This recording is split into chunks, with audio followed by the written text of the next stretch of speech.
তারা যেন পায়। আমরা কলকাতা লিগ 40 বছর পরে আমাদের কলকাতার টিম এই মডেল উঠেছে।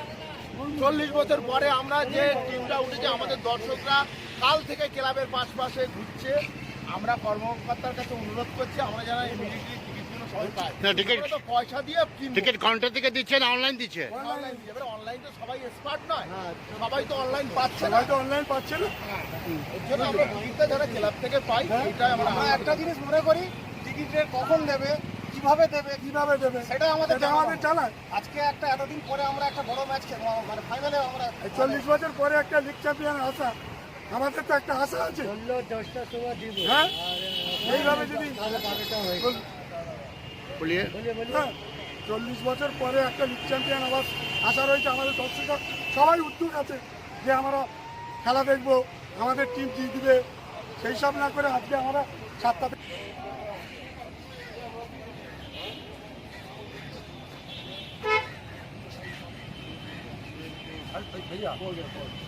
যে ভিভিআইপি ভিআইপি যারা পার্টিসিপেটিং টিম আছে তাদের পাওয়া যাবে না। দুটো আমাকে ভিভিআইপি দেবে, 10টা আমাকে দেবে ভিআইপি। আমাদের 50 জন হচ্ছে এক্সিকিউটিভ কমিটি মেম্বার। তাদেরকে আমরা কোথায় রাস্তায় বসাবো না ওই 50 টাকা টিকিটের মধ্যে নিয়ে যাব? এটা একটা বড় প্রশ্ন আছে। তার মধ্যে ক্রীড়ামন্ত্রী যে আছে, তার মধ্যে আপনার আমাদের আইএফএ সেক্রেটারি যারা আছে, ওদের মধ্যে একটা ডিসকাশন চলছে।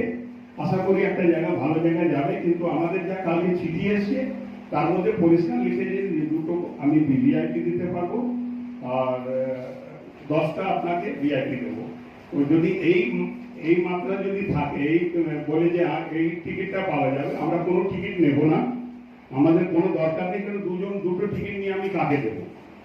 তো দেখি এবারে আইএফএ সচিব খুব চেষ্টা করছে, দেখি কি হয় ওদের মধ্যে, ক্রীড়া মন্ত্রীর মধ্যে কি কথা হয় সেটা তো আমরা এখন বলতে পারবো না।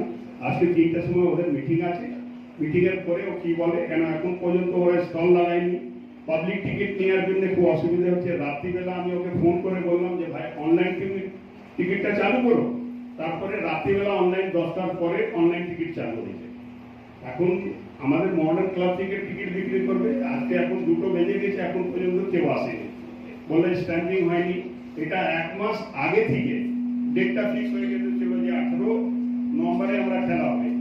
1 মাসের মধ্যে আইএফএ সচিব কেন এটা স্ট্যাম্পিং করায়নি 15-10 দিন আগে, 5 দিন আগে কেন করায়নি? আমাদের গ্রামের লোক আছে, গ্রাম থেকে লোক টিকিট সব অনলাইন কিনতে পারে না, তারা এসে মাঠের মধ্যে ফিরে যাচ্ছে।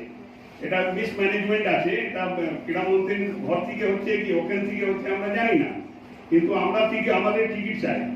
সেই টিকিটের জন্য আইএফএ অসহায় আছে, আমাদের টিকিট দিতে পারছে না। তার মানে টিকিট নিয়ে আপনাদের এখনো